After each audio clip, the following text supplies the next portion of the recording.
In this video, we're going to look at how you can customize the routes for your components and pages, and also how you can apply a common layout to all of your pages. So if we go back to our project, we've already learned that you can make a component a routable component, make it a page, by applying the page razor directive to the top of the component. And this assigns that component a route. So our counter component has the /counter route. And if we go and look at the app, the running application, sure enough, /counter is where that page is being rendered from. Okay? Now we can customize those routes in different ways to control how and where our pages get rendered. For example, you don't just have to have a single route for your components. You can have multiple. Let's add another route to our counter. So we'll just add another page directive, and this one we'll put /counter2.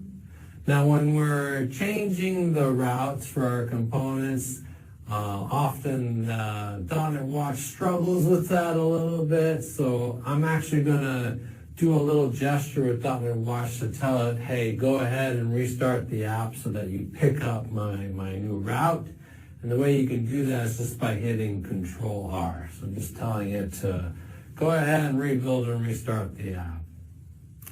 All right, there it goes. And so now if we go to our browser, we see that, let's refresh on /counter. Is it still there? Yes, it's still working. And now if we browse to /counter2, we also get a counter at /counter2. So that's working as well. So we've added another route for our counter component. Great. Okay. What else can we do? Well, you can also have route parameters, like parts of the route that you want to capture and then pass as a component parameter to your component. For example, let's take this /counter route, and let's say we want to have a parameter for this path segment, path segment after /counter, that lets us specify the initial count for the counter, okay? So we're going to add this route parameter, and then we need to then bind that to a component parameter. So down here in my code block, I'm going to add a component parameter. So we'll add the parameter attribute, and we'll define a property that has the same name, initial count, as the route parameter that we just defined. So these will match based on name. Actually, I want this to be capitalized because it's a property, and it will match case insensitive. Now notice I've defined this property as a string. That's because values that you get out of the route, well, routes are just URLs, so they're just strings. So we're going to be getting string content from the route parameters. Okay? Let's just render the value of that initial count someplace, so we know what's happening. So initial count equals, and then we'll render the value of initial count. That @ symbol is how we transition from HTML to C#. Okay, good. So let's see what happens. Let's go back to let's give .NET Watch a little nudge so it knows to pick up the new routes. This is going to restart the app, hit Control-R, and let's go back to the running application. Okay, so do I still get counter 2? Yes, counter 2 is still there. Can I now browse to /counter / like 1, 2, 3? and I can. So we've just picked up that 1, 2, 3 path segment, and it's now being bound to our component parameter, and we were able to render it on the page. Great. Now, what about just going to /counter? Can I still do that? Oh, okay, now I get a 404. This is a route that the web app is telling me it doesn't actually have an endpoint. Why is that? What happened to our /counter route? Well, when we added that route parameter became a required part of the component's route. We have to have an additional path segment for it to match. We can make this path segment optional by adding a question mark at the end. That says, you know what, this route parameter doesn't have to be there. If it's not there, you can still match. Okay, so let's go ahead and hit Control-R again to restart our application, and then let's go back and see if we can get back to counter 1, 2, 3. We can. What if we just go to /counter? Okay, good. That's working again, and of course we don't have an initial count because we don't have that path segment in our route. Okay, good. Now, if I try to go to something other than a number, like /ABC, okay, well that will match as well. That's also a path segment, and it's just a string, and so we're getting that as well. Now, if we want to specify the initial count for our counter, that should be a number. So we don't want to match just random strings. How can we deal with that? Well, we can add route constraints to our route parameters. The way you add a route constraint is just by adding a colon, and then the name of the route constraint that you want to add. In this case, I'm going to use the int route constraint, which says that, you know what, this route parameter should always be a number, should always be an integer specifically, but it is optional. It doesn't actually have to be there. And by doing that, I can now change my route parameter. Instead of it being a string, I'm going to change it to be an int as well, so that those will bind correctly. Now, I haven't actually done anything with this initial count yet, other than render it to the screen. So let's also add a little bit of code up here to override the onInitialize method. You may remember this from one of the earlier videos. OnInitialize is a special Blazor component lifecycle method that's called right after the component is created so that you can initialize the component state. So I want to initialize the current count to be the initial count, just like that. Okay? And now we should go ahead and tell .NET Watch to restart. There it goes, and let's see if that is now working. So if I go back to /counter, /counter is working. Got our initial count, it's 0. All right, so that's working. What if we now try to browse through /1, 2, 3? Aha, so the initial count did get bound, and also the current count is starting at 1, 2, 3. And if I click the button, we increment from there.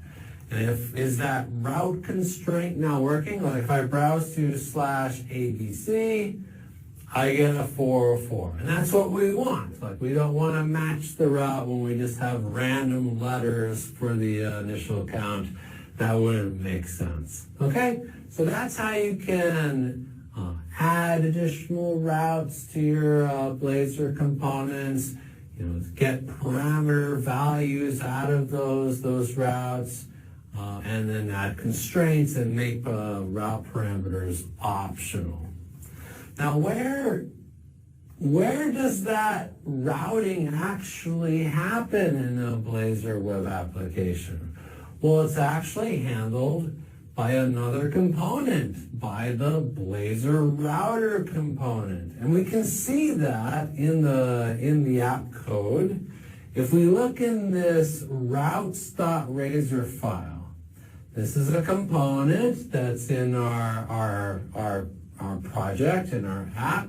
And here we can see the built-in Blazor router is being used and being set up so that it can take care of discovering all the routable components in my application, figuring out what route parameters they have, and then feeding that information along so that that page can then be rendered with those route parameters. Okay, so that's what the Blazor router component does, and is usually already set up for you in when you create your Blazor web app project.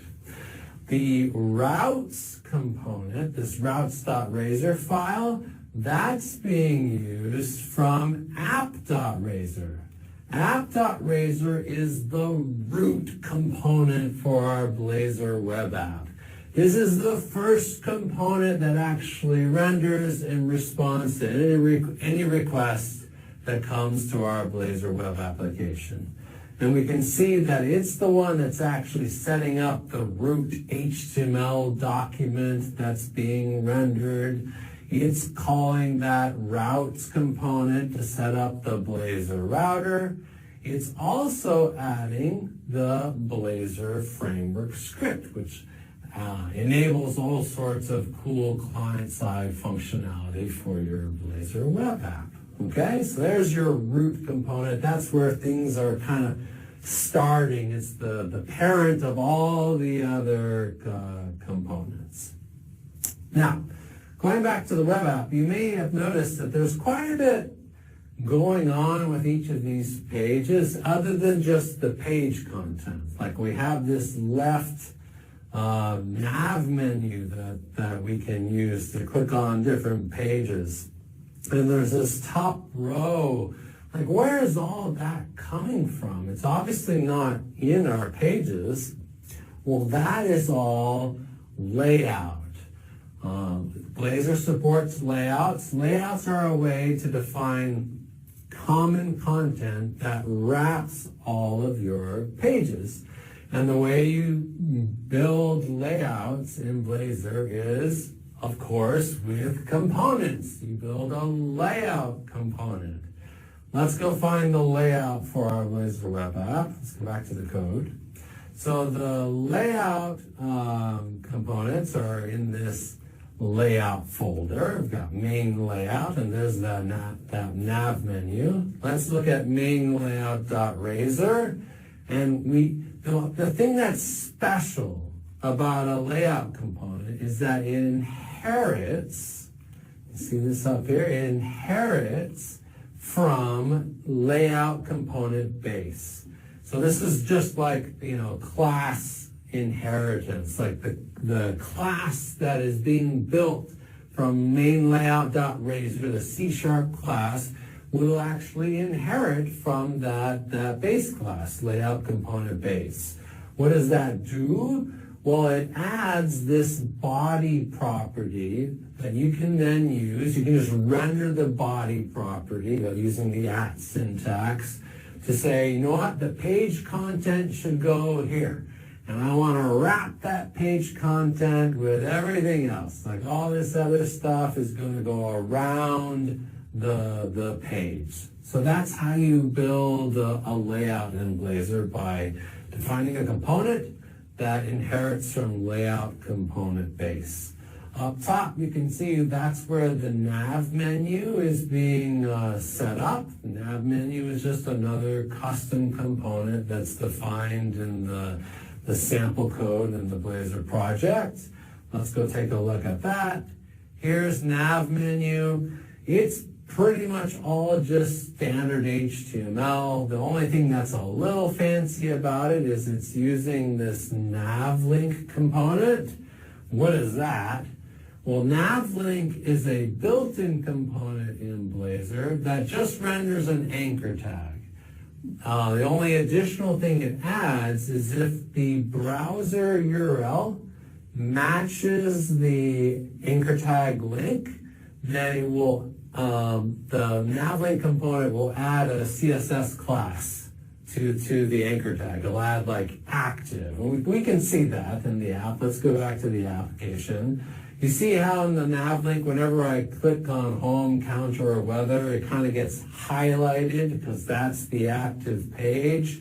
If we look in the browser DevTools, and let's inspect like this weather tab, we can see, sure enough, there's an anchor tag that got rendered by the navlink, and it has this extra active CSS class that you can use, normal CSS style rules in order to style however you like. So that's all navlink is. It's really just an anchor tag with that one little, extra feature. All right. So that's how you build a layout. How do you then apply it to your pages? Well, the easiest way to do that is actually using the Blazor router. If we go back to routes.razor, here's our Blazor router. Over here, you can see that the Blazor router is setting up, it's easier if I do it this way, it's setting up a default layout for every page that it renders. It will just automatically apply the main layout component that we saw earlier. So that's setting up a default layout for your app. That's one way you can do it. The other way you can do it is you can apply a layout to a specific page. Like let's say on the home page, we want to apply a layout just for this one page. We can do that by using the @layout-razor directive, and then here you specify the layout that you want to use. Like if I wanted to use main layout on the home page, that's how I would do it. Of course, that won't change anything because it's already using that layout as the default layout, but we could then create a different layout that just applies to this one page, and that would work too. All right.